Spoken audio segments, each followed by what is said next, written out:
Khan would bring up two topics, Kashmir and Palestine. We are one ummah. It makes sense that someone from Tunisia knows about the affairs of Pakistan. It makes sense that the Pakistani talks about Saudi. It makes sense that the Saudi talks about Malaysia. One ummah, one brotherhood where we all influence it. Imran Khan burst onto the scene. And when he gave his speech in the United Nations, he was a wonderfully eloquent advocate for the Muslim causes. Turkey, which gave them the drones, Azeri flag and Pakistani flag.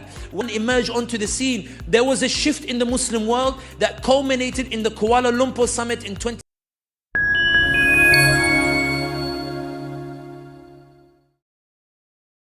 When one part of the body hurts, we all hurt. How does the situation in Pakistan with Imran Khan have an impact on our ummah and in Palestine in particular? I think that one of the greatest tragedies, in my opinion, that colonization inflicted on us was not just the physical aspect, but the mental aspect. What colonization did was it disconnected us as a body, it tore our limbs from each other, and our memories became disconnected from each other. When I read Ibn Kathir or Ibn Khaldun or Ibn Taymiyyah and their scripts, they talk about the politics of the ummah from Morocco all the way to Jakarta and beyond. For them, it's just normal. We are one ummah. It makes sense that someone from Tunisia knows about the affairs of Pakistan. It makes sense that the Pakistani talks about Saudi. It makes sense that the Saudi talks about Malaysia. One ummah, one brotherhood where we all influence each other. When it comes to Imran Khan, let me be brutally honest. Imran Khan burst onto the scene. And when he gave his speech in the United Nations, people with 900,000 troops, women, children, sick people, locked in. he was a wonderfully eloquent advocate for the Muslim causes. In Azerbaijan, secular Azerbaijan, when they liberated Nagorno-Karabakh, Imran Khan's influence was so effective in going beyond the ethnic and nationalist lines that Azerbaijan, in their celebrations, they lifted 3 flags. Turkey, which gave them the drones, Azeri flag and Pakistani flag. When Imran Khan emerged onto the scene, there was a shift in the Muslim world that culminated in the Kuala Lumpur summit in 2019. The Saudi Crown Prince and the UAE were so terrified of the Kuala Lumpur summit because they believed if Imran Khan went and attended, Imran Khan would lend a Muslim legitimacy to this conference that was designed to rebuke the de-Islamization policies of UAE and Saudi Arabia, which were looking to introduce alcohol, looking to introduce OnlyFans model concerts, which were looking to introduce casinos into those areas. The Saudis, they threatened Imran Khan. They said, Wallahi, if you go to Kuala Lumpur, we will cut our investments to Pakistan and we will kick out the Pakistanis from Saudi Arabia and you can deal with it. Pakistan must be dependent on us. It cannot be equal to us. Imran Khan, the potential that he was about to bring in terms of establishing an independence. Remember, at every OIC meeting, Imran Khan would bring up 2 topics, Kashmir and Palestine. The reason that troubled Saudi and UAE so much, there are many people who think Imran Khan was just words. If he was just words, Saudi UAE would not have celebrated his toppling, nor would the US representative have said to the establishment in Pakistan, get rid of him and all will be forgiven. The Imran Khan's words were having such an impact, the way your words are having an impact on Biden, Blinken and the shift in public opinion, that Imran Khan was bringing up Kashmir at a time in which Saudi and UAE were trying to get warmer ties with India.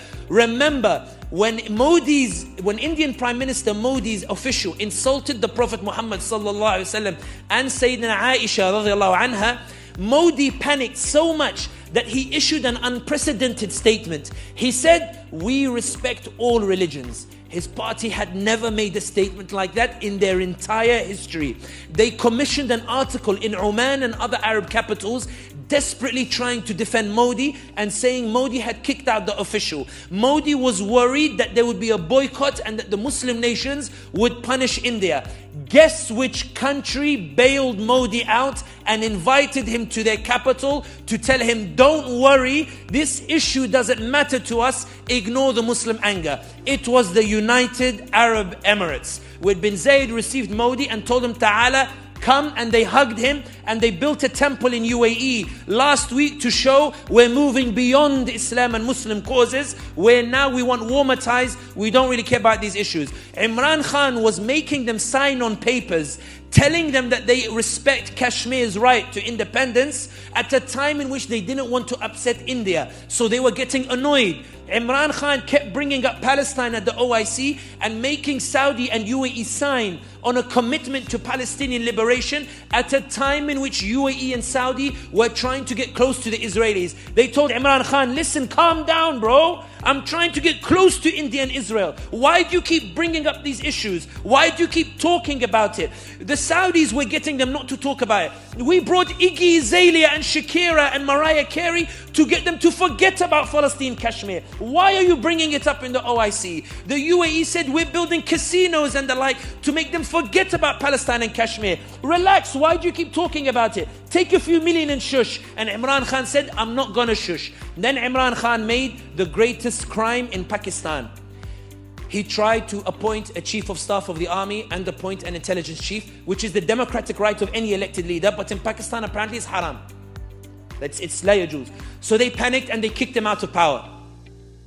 When they kicked him out of power, you who believe yourselves to be ordinary, do you know why they couldn't arrest him? Because thousands of Pakistanis took to the streets. They tried to arrest him in Zaman Park, they couldn't do it.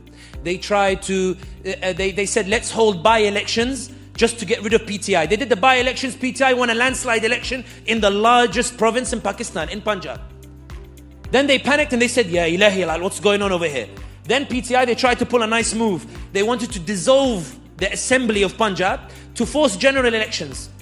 The establishment said, whoa, whoa, whoa, whoa, whoa, whoa, whoa. They said, we're not holding general elections. We're going to appoint a new assembly. And then they went to the Supreme Court. Supreme Court said, no, you have to hold elections. They said, toz for Supreme Court. We're not respecting the Supreme Court. The reason they couldn't arrest Imran Khan was because people were getting like Arab accounts were talking about Imran Khan. They were raising awareness saying, dude, what's happening to Imran Khan? He's being attacked only because he's suddenly raising the awareness. But ya ibadallah, let me tell you something phenomenal about these Pakistani brothers and why I believe the ummah is alive. I refuse to believe the ummah is weak.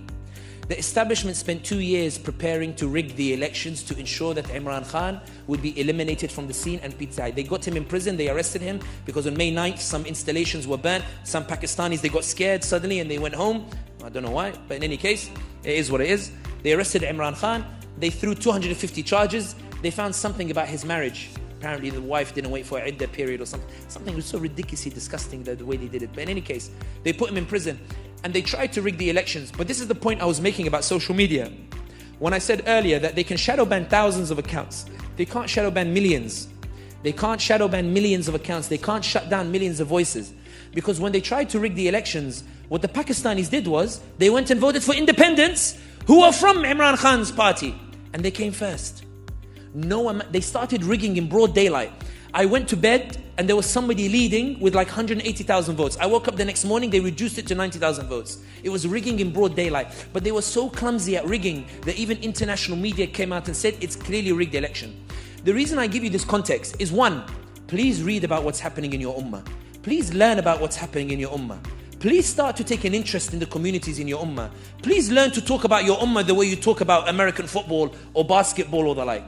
Please learn about your ummah and learn about it. But also, in my opinion, if Imran Khan was in power, I think there'd be a much louder voice for Palestine. I think if Imran Khan was in power, there would be a greater shift in the Muslim world that Erdogan would be encouraged to pursue as well. So would Malaysia and the like. I think that Imran Khan in those 3 years showed what a potential huge change can happen in the Muslim world. That's why I believe he was toppled. But more than anything else, it's not just about Imran Khan. What we're seeing in Pakistan is a revolution by the people to push back against an establishment, to say to them absolutely clear, Pakistan was not supposed to serve an establishment, it was supposed to serve the Pakistani people. And for those who say, Sami, but all this is just Pakistan, what does it have to do with me? Ibadallah, I'm proof of it. I'm an Arab. The reason I know so much of what's happening in Pakistan, including the fact they kidnapped a guy called Usman Dar for 20 days. And then he pops up after 20 days on TV and says, Imran Khan told me to go burn military installations. So like clumsy the way they did it. Why does an Arab know this? Because Imran Khan's message resonated. Why does an Arab know this? Because Imran Khan made Pakistan relevant to us. Imran Khan showed us a vision where Pakistan is a key part of the Ummah. And I, as a Muslim who resonates with the Ummah, I said, you know what actually, Sumaya, do you think it's worth going to Hanza Valley? Why don't we go visit Islamabad and Karachi? Why don't we go put our money in Pakistan? Imran Khan sounds like he's got some good ideas like to bring the Muslims together. Let's go and support him. We won't go to, Switzerland or the like. Let's go and see what Pakistan is like. He was shifting the way that we thought about Pakistan, shifting the way that we thought about the Ummah. And that's why, ya ibadallah, let no one ever tell you that words don't matter. Let no one ever tell you that symbolism doesn't matter. Let no one ever tell you that words doesn't matter, because it does, because it affects change and it causes a shift that results in a series of consequences that results in new opportunities. Pakistan now is in a battle. They are desperately trying to make sure that Imran Khan doesn't form a government. They try to get the two parties who were the beneficiaries of the rigging to form an alliance. There are people who won because of rigging, who have resigned their positions openly saying, I won because of rigging, I don't want to take my position like that. Pakistan is in chaos. If you want to do something for Pakistan, go and tweet about it, go and talk about it, go and raise awareness about it, go and lend your voice to them. For wallahi, your voice is what upsets the establishment, because they've been humiliated so much so that the US, which was happy to see Imran Khan topple, has issued a statement saying that it's expressing concern about what's happening in Pakistan. They're not actually concerned. They are rather trying to leave a way open in case Imran Khan comes back to power. There's a chance that he might. But the Ummah needs to rally. The same way that you saw you can make a difference on Gaza, you can make a difference on any issue related to the Ummah. Learn about Sudan. Learn about Pakistan. Go and learn it. You learn about so many other things. What's stopping you from going to learn and teaching your kids that these things matter? For wallahi, these borders are artificial. The Ummah is one. And the proof is that Allah, in the history of Islam, the liberation of Al-Quds was done by Umar al-Khattab, the Arab, and by Salah ad-Din, the Kurd, and Constantinople fell to the Turk.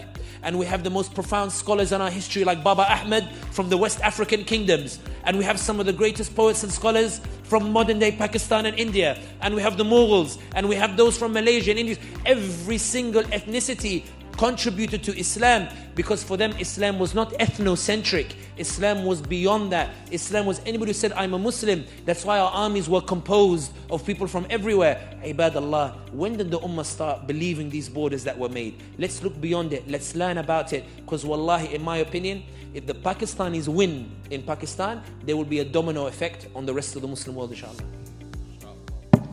Takbir! Takbir!